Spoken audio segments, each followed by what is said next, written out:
Congolaises, Congolais, chers compatriotes, il y a 6 ans, je prenais congé de mes responsabilités en tant que président de la République, chef de l'État.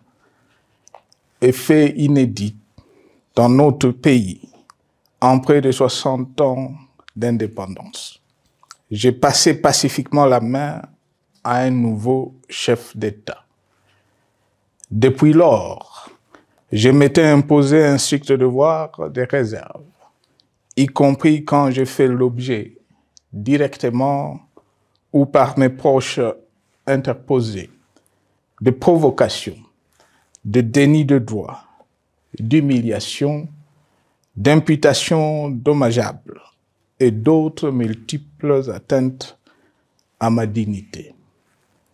D'abord, parce que je suis convaincu que le temps est le meilleur allié de la vérité, un antidote lent mais puissant contre le venin du mensonge et de la délation.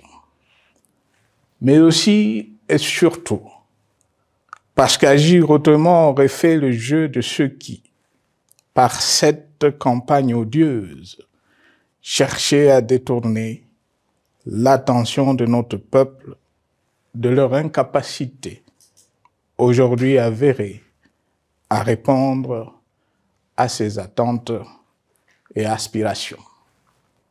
J'ai enfin décidé de briser ce long silence, de sortir de ma réserve et de m'adresser à vous parce que l'enjeu est de taille. Il est même existentiel.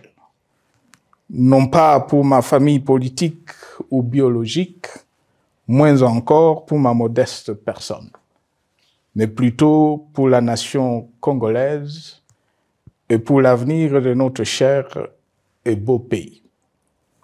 J'ai décidé de briser le silence parce qu'au vu de la situation que traverse notre pays, continuer à me taire m'aurait rendu poursuivable devant le tribunal de l'histoire pour non-assistance à plus de 100 millions de compatriotes en danger. Je saisis cette opportunité pour partager avec vous mes réflexions et participer ainsi à la recherche de la solution à la crise que traverse notre pays, la République démocratique du Congo, terre de nos ancêtres, car il est gravement malade et son pronostic vital engagé. Mieux que quiconque, vous en êtes conscient, car vous en faites quotidiennement les frais dans votre chair et vous en payez le prix. Mes chers compatriotes, vu l'importance stratégique de notre pays et le rôle qu'il est appelé à jouer, j'avais, de l'avènement au pouvoir du chef de l'État actuel, conclu avec lui un accord donnant naissance à la coalition entre nos forces politiques respectives.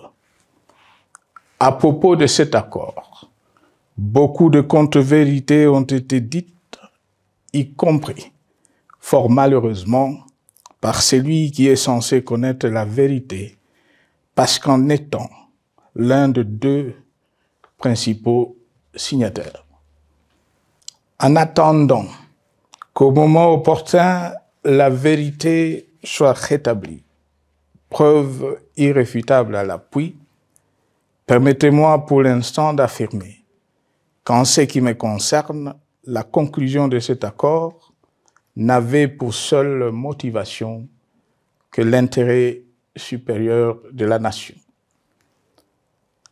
Par cet accord de mutualisation de forces, j'entendais en effet permettre à mon successeur d'exercer dans la direction des affaires de l'État plus de pouvoir effectif que ce que la faible représentation de sa famille politique au sein de la nouvelle Assemblée nationale était en droit de lui conférer. Je voulais par ailleurs faciliter le fonctionnement harmonieux des institutions et éviter à la nation, comme à notre jeune démocratie, d'éventuelles crises politiques qui leur auraient été fatales. Cette première alternance pacifique et civilisée à la tête du pays avait suscité d'autant plus d'espoir qu'en janvier 2019, notre pays s'est trouvé en bien meilleur état qu'au moment de ma propre accession à la magistrature suprême en janvier 2001. Alors que j'avais trouvé un pays au bord de l'implosion, miné par une longue dictature et des guerres, sans institutions républicaines, économiquement en faillite et socialement déchiré.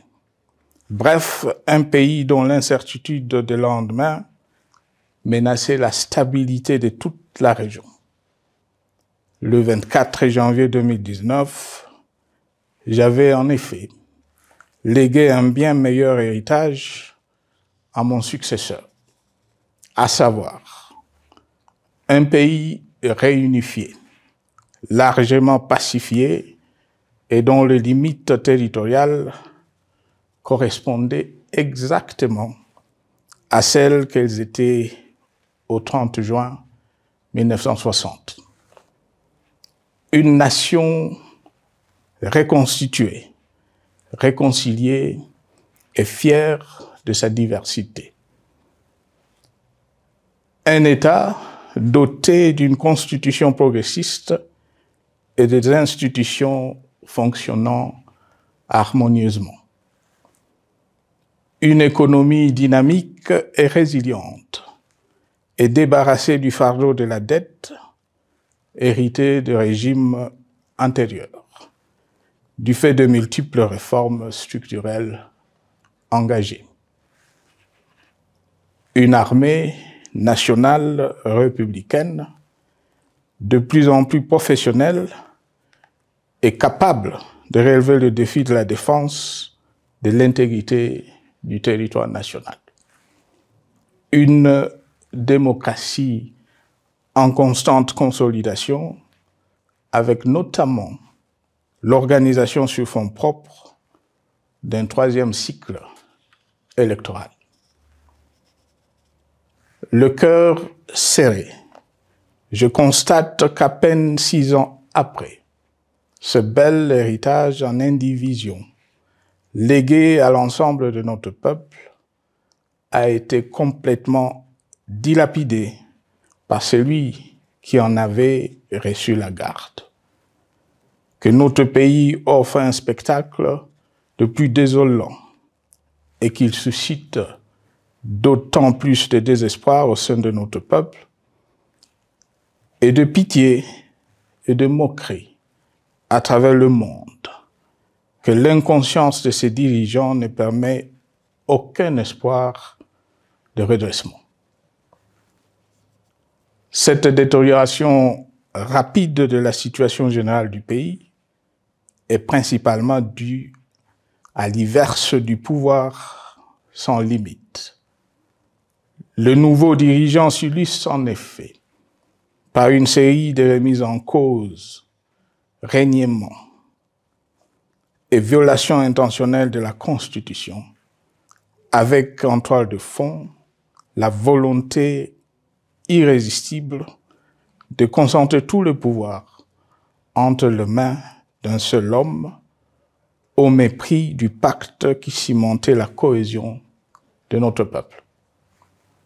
Le premier acte de remise en question de ce pacte républicain, véritable socle de stabilité et de cohésion nationale, a consisté à violer délibérément la Constitution et les lois pertinentes lors du premier remaniement de la Cour constitutionnelle par le président de la République. La violation de ce texte juridique, fondement de tout état de droit, pour de simples raisons de confort politique est devenue, depuis lors, une marque distinctive de la gouvernance de notre pays.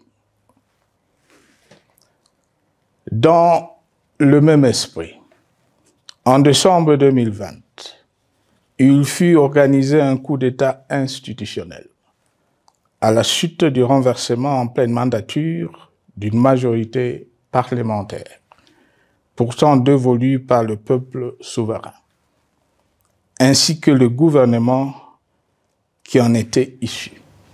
S'en sont ainsi suivis la nomination illégale de membres de la Commission électorale nationale indépendante, ainsi que le simulacre des élections de décembre 2023, organisées en violation du cadre juridique et de normes internationales pertinentes, qui, par une ampleur sans précédent de la fraude, ont amplifié l'illégitimité des institutions et de leurs animateurs.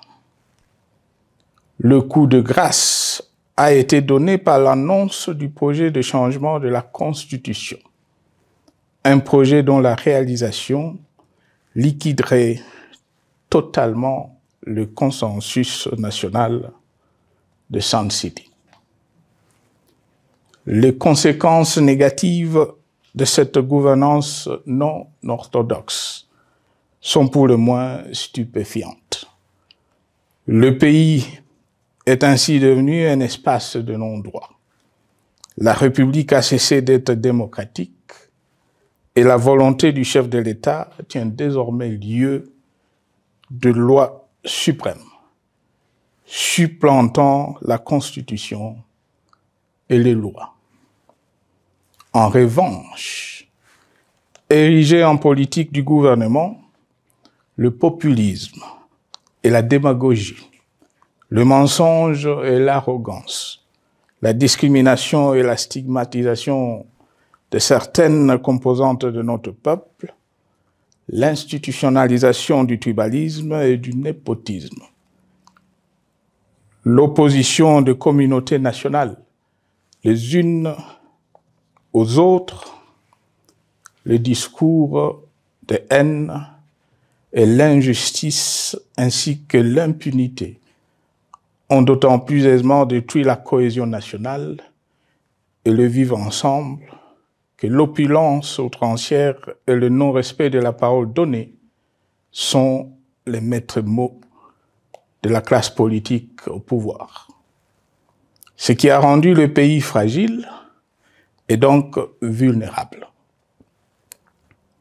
Plus grave, le repli identitaire, dangereux pour l'édification de toute nation, a refait surface, avec ses vieux démons dont l'intolérance et la division est circonstance aggravante.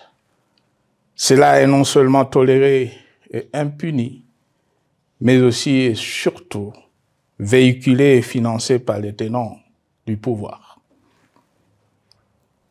Face à cette dérive, le Parlement a abdiqué de sa mission constitutionnelle de contre-pouvoir. Il a ainsi cessé d'être le temple de la démocratie, le lieu par excellence de l'expression législative et la volonté du souverain primaire, pour ne plus être qu'une chambre d'enregistrement de la volonté d'une seule personne. Quant à la justice, garante constitutionnelle de liberté publique et du socle de valeurs, qui structure notre identité et forge notre unité, elle a complètement démissionné de ses responsabilités, se laissant ouvertement instrumentalisée à des fins politiques.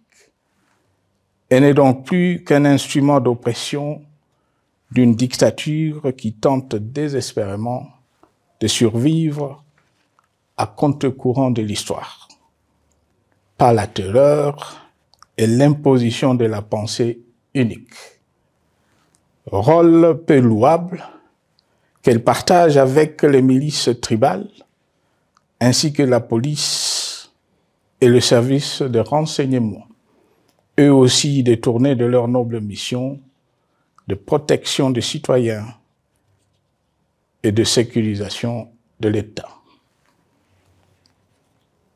Sur le plan économique, la situation est de plus inquiétante.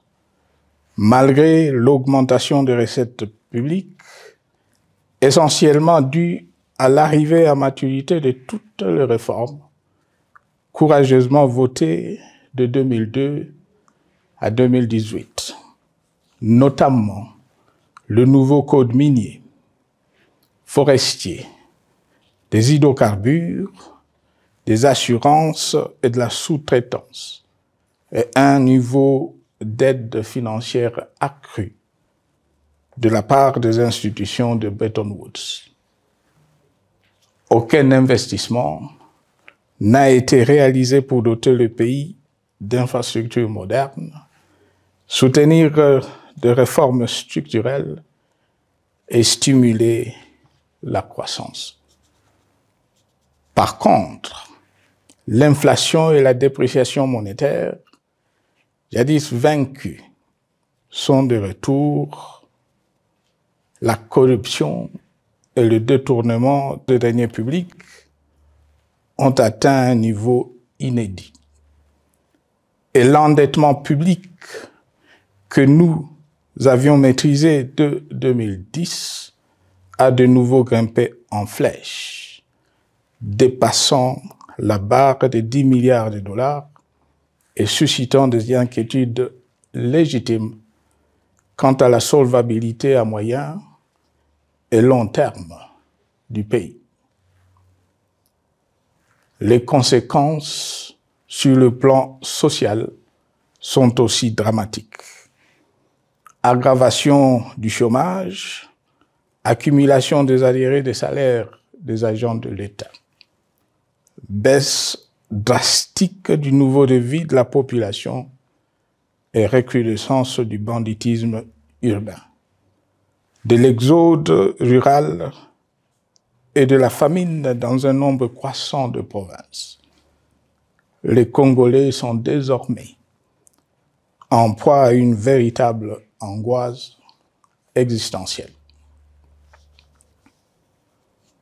Parmi les victimes résignées de ce gâchis se trouve en bonne place notre jeunesse, qui a été pourtant de tout le combat démocratique et qui a beaucoup cru aux vertus de l'alternance pacifique. Aujourd'hui, sans repère ni perspective sérieuse du lendemain, ils se sont abandonnés, laissés à la merci des entrepreneurs de conflits et de vendeurs d'illusions de tous bords. Rien de ce qui lui a été promis depuis 6 ans n'a été réalisé. À cette jeunesse désabusée, comme à l'ensemble de notre peuple, nous tenons à donner une assurance. L'échec d'un régime compromet, mais ne scelle pas définitivement le sort d'un peuple. Mes chers compatriotes, s'agissant de la situation sécuritaire, dans les grandes agglomérations comme dans nos campagnes, elle est partout plus que préoccupante. C'est le cas notamment au nord Kivu, au sud Kivu, en Ituri, au Maniema, au Tanganyika, au Katanga et au Mai-Ndombe, province pourtant voisine de Kinshasa, capitale du pays et siège des institutions. Le sang de nos compatriotes civils et militaires, valeureux officiers et soldats des rangs, mais aussi députés, éminents membres de la société civile ou de partis politiques, a ainsi abondamment et gratuitement coulé. Du fait de l'intolérance, du cynisme, voire pire, d'un terrorisme d'État pratiqué dans un seul et unique dessein, l'abus du pouvoir pour le pouvoir. C'est le cas, entre autres, de plusieurs centaines de détenus du centre pénitentiaire de rééducation de Makala, sauvagement abattus dans la nuit du 1er au 2 septembre 2024, victimes sans défense d'un crime incontestable contre l'humanité, à ce jour resté impuni. Il en est de même de membres de la secte mystico-religieuse Wazalendo de Goma, de jeunes de la Junafek à Lubumbashi et du massacre des adeptes de l'église Mbidi à Kilwa.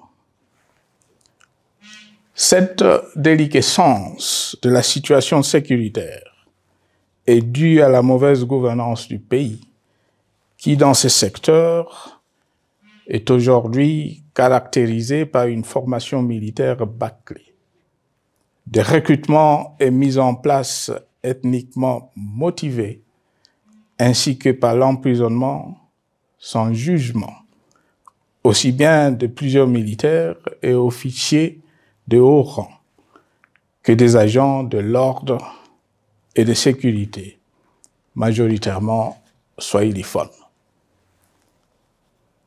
Bien plus, à l'armée nationale, bouclier de la nation, instrument de préservation de l'indépendance nationale et de l'intégrité territoriale, il a été substitué de bandes de mercenaires, de groupes armés, de milices tribales et de forces armées étrangères, qui ont non seulement montré leurs limites, mais aussi enfoncé le pays dans un chaos indescriptible.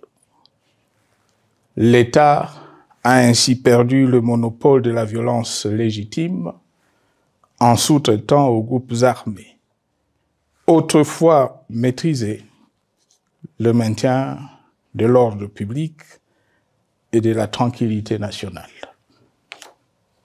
Et comme si cela ne suffisait pas, l'armée nationale est vilipendée, conspuée et tournée en dérision par les autorités qui n'assument jamais rien alors qu'elles sont censées veiller à sa consolidation et à sa respectabilité. Pour les avoir formés, commandés et conduits au front, je connais nos soldats, boucs émissaires aujourd'hui de toutes les contre-performances enregistrées sur les champs de bataille. Ils ne sont pourtant pas intrinsèquement moins bons, moins nationalistes et moins loyaux. Ce qui a changé entre-temps, c'est la qualité du commandement et de leur prise en charge. Au niveau régional, le gouvernement a levé l'option désastreuse de se détourner de deux principaux instruments internationaux qui étaient à la base de l'architecture régionale de paix et de sécurité, laquelle avait permis la stabilité régionale que le président actuel avait trouvée lors de son accession au pouvoir. À savoir, le pacte sur la sécurité, la stabilité et le développement dans la région de Grand Lac et l'accord cadre pour la paix, la sécurité et la coopération pour la République démocratique du Congo et la région. Plus grave encore, en faisant de forces négatives, les FDLR, ainsi que des centaines de groupes armés congolais, des supplétifs des forces armées de la République démocratique du Congo, le gouvernement a ouvert la voie à la régionalisation du conflit, avec des conséquences inévitables sur la stabilité de la région. Mes chers compatriotes, alors que sur le plan institutionnel, politique, économique et social, les fondamentaux avaient été établis et que le pays avait été placé sur la rampe de lancement, prêt à décoller. Nous voici, hélas, en un temps record, soit 6 ans, de nouveau à la case de départ. Seul d'un État failli, divisé, désintégré, au bord de l'implosion, inscrit en bonne place au palmarès de pays pauvres, le plus corrompu et très endetté. En atteste tout le rapport tant du Conseil de sécurité des Nations Unies que ceux sur l'indice de développement humain et sur la pauvreté. La crise qui déchire notre pays est donc profonde et multidimensionnelle. Sa solution doit être nécessairement globale. Toute autre approche n'a donc aucune chance de conduire à une paix durable. Bien plus, le Congo est intemporel. Il n'appartient pas à tel ou tel régime politique, ce dernier étant par définition rotatif et donc passager en démocratie. Il appartient plutôt au peuple congolais dans sa grande diversité. Ce qui est vrai du Congo l'est aussi des immenses ressources du sol et du sous-sol dont il regorge et qui sont essentielles à la croissance et au développement à l'échelle internationale. Que tous, au pays comme à travers le monde, en tiennent compte et qu'ils inscrivent leurs projets dans une perspective qui privilégie l'intérêt du Congo et des Congolais, plutôt que celui de ceux qui, à un moment ou à un autre, dirige le pays. Cela étant, pour sauver le Congo, les griefs légitimes du peuple congolais contre le régime en place ne peuvent être éludés. Ils doivent plutôt être pris en compte. La dictature doit prendre fin et la démocratie, tout comme la bonne gouvernance économique et sociales, doivent être restaurées. Car, comme en témoigne l'histoire, il ne peut y avoir de solutions sécuritaires définitives sans solution politique sincère. Sinon, il y aura de nouvelles vagues de convulsions politiques, de troubles à la paix, d'insécurité, d'instabilité institutionnelle, de conflits armés et de guerres civiles. Perspective qu'en toute responsabilité, nous, Congolais, ne pouvons plus nous permettre. Il est dès lors vital que les multiples initiatives de recherche de la paix, Luanda, Nairobi, EAC-SADC, l'Union africaine, Doha et Washington, que nous accueillons favorablement, les considérant comme autant de signes de compassion et de solidarité à notre peuple, soient conscientes de cette exigence. Qu'elles accordent aux Congolais à la fois maîtres de leur destin et premières victimes de cette crise la place centrale qui leur revient de droit, aussi bien dans le diagnostic du mal dont souffre le pays que dans la prescription du traitement dont il a besoin pour en guérir définitivement. Il convient de noter à ce sujet que le gouvernement de Kinshasa s'est enfin résolu à se mettre autour d'une même table avec l'AFC/M23 depuis plusieurs semaines à Doha, même si, bizarrement, il continue à considérer comme un crime le fait que les autres Congolais se parlent entre eux. C'est le lieu pour moi de saluer la démarche des évêques de la CENCO et de l'ECC, qui a le mérite de n'exclure du débat aucun sujet, ni aucun de nos compatriotes. Sans être parfaite, cette initiative conjointe des Églises mérite le soutien et, si nécessaire, des enrichissements de la part de notre peuple. Mes chers compatriotes, une fois n'étant pas coutume, il convient de dénoncer la falsification de l'histoire par ceux dont le jeu pervers dans l'opposition naguère, comme aujourd'hui au pouvoir, a consisté et consiste encore à calomnier, à diffamer, à diaboliser et à diviser pour gagner et régner, à se défausser sur les autres pour justifier leur contre-performance, quelles qu'en soient les conséquences sur la cohésion nationale ou en termes de vies humaines injustement brisées ou perdues. Une preuve, s'il en fallait encore, vient de nous en être donnée une fois de plus.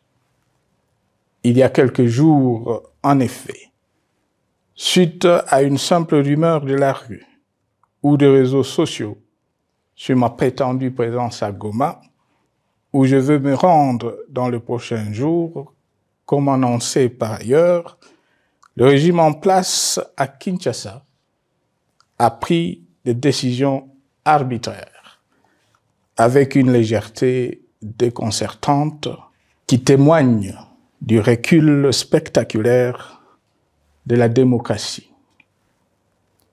Mieux que quiconque, vous savez que pour moi, le Congo est la priorité absolue, que sa souveraineté et son intégrité territoriale ne sont pas négociables, que mon engagement pour la démocratie, la cohésion nationale, la paix et la stabilité n'est pas un slogan creux, et que le respect de la Constitution et des lois du pays, autant que celui de la parole donnée, sont sacrés.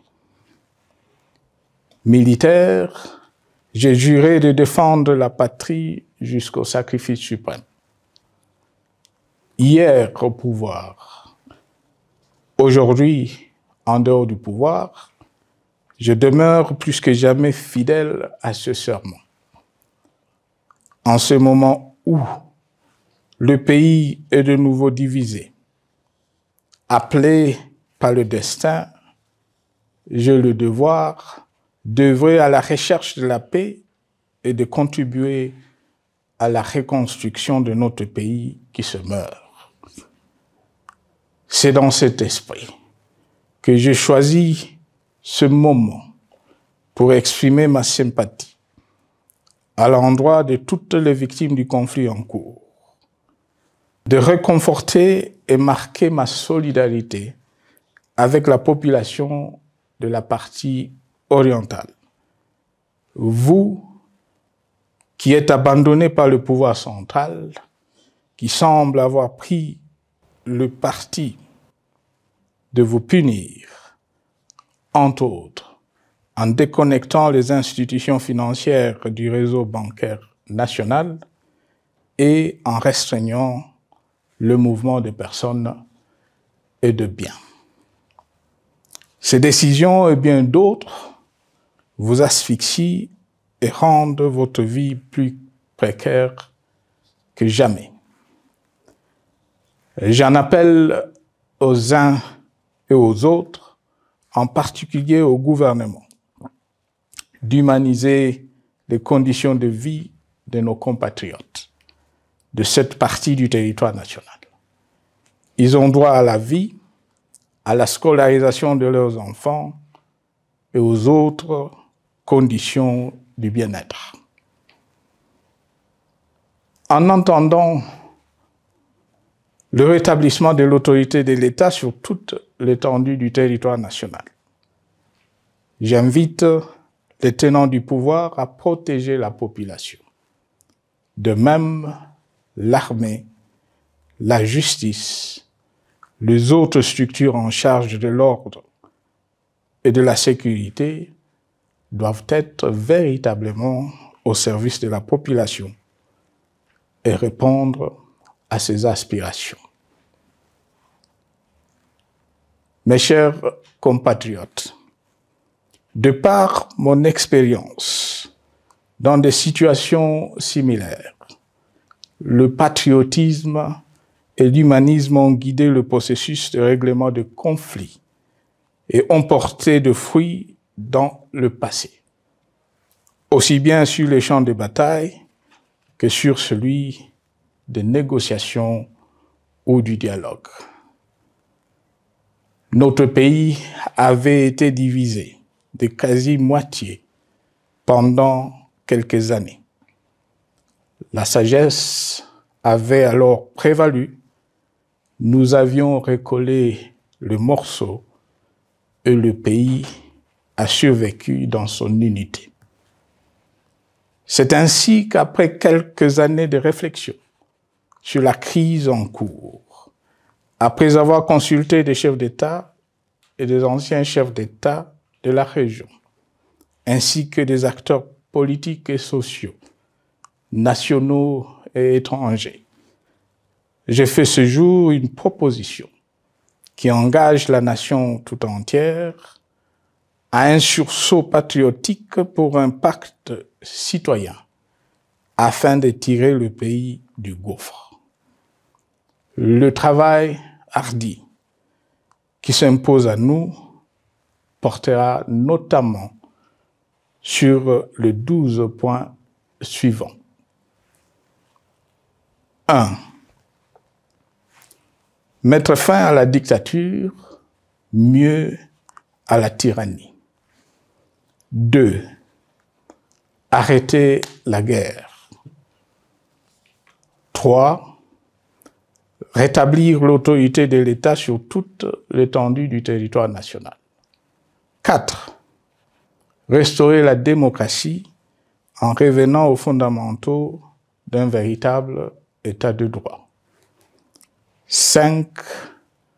Rétablir les libertés fondamentales. 6. Réconcilier le Congolais et reconstruire la cohésion nationale. 7. Relancer le développement du pays par la mise en place d'une bonne gouvernance économique, une gestion administrative et financière orthodoxe et une répartition équitable des ressources nationales. 8.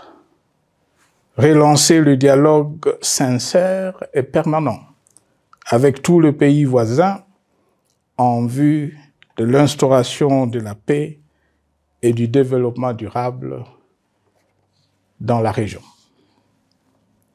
9. Rétablir la crédibilité du pays auprès de partenaires au niveau tant régional, continental qu'international.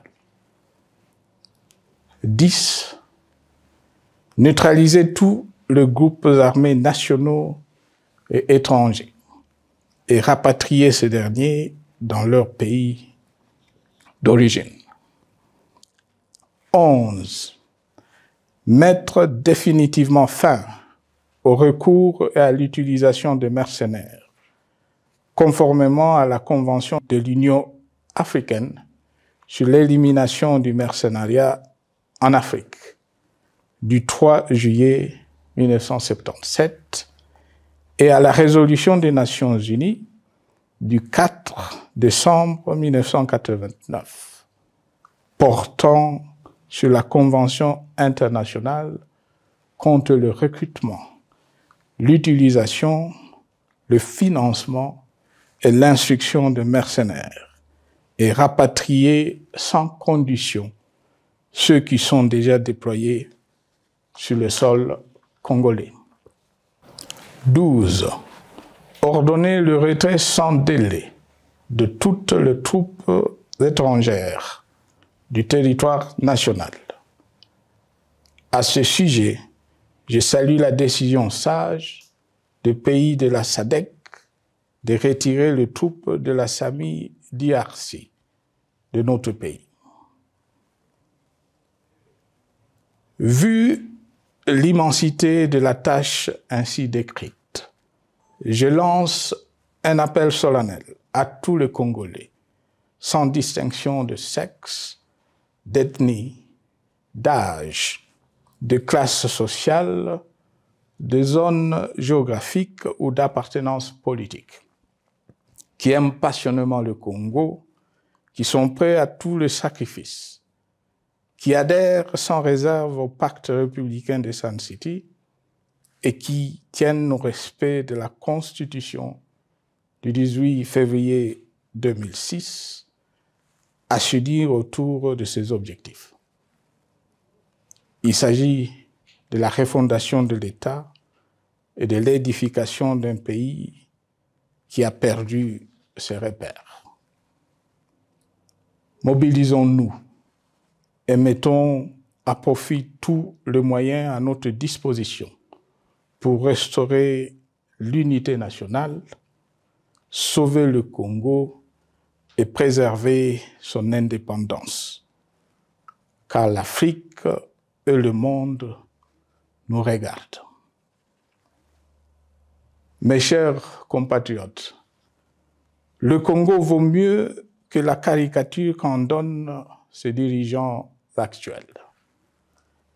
Le Congo mérite mieux que cette politique extérieure faite de jérémiades et de mendicité. J'ai donc la ferme conviction que le peuple congolais est capable, aujourd'hui comme en 1960, de vaincre le démon de la division, qu'il est capable aujourd'hui, comme au cours de la décennie 90, de vaincre la tyrannie et la tentation du pouvoir absolu. Qu'il est capable aujourd'hui, comme en 2003, de prendre le dessus sur ce qui nous divise et de mettre fin à la violence armée qui oppose ses enfants. Pour y parvenir, chacun doit jouer sa partition. Je m'engage à jouer la mienne. Que Dieu bénisse la République démocratique du Congo, qu'il bénisse individuellement chacun de vous. Je vous remercie.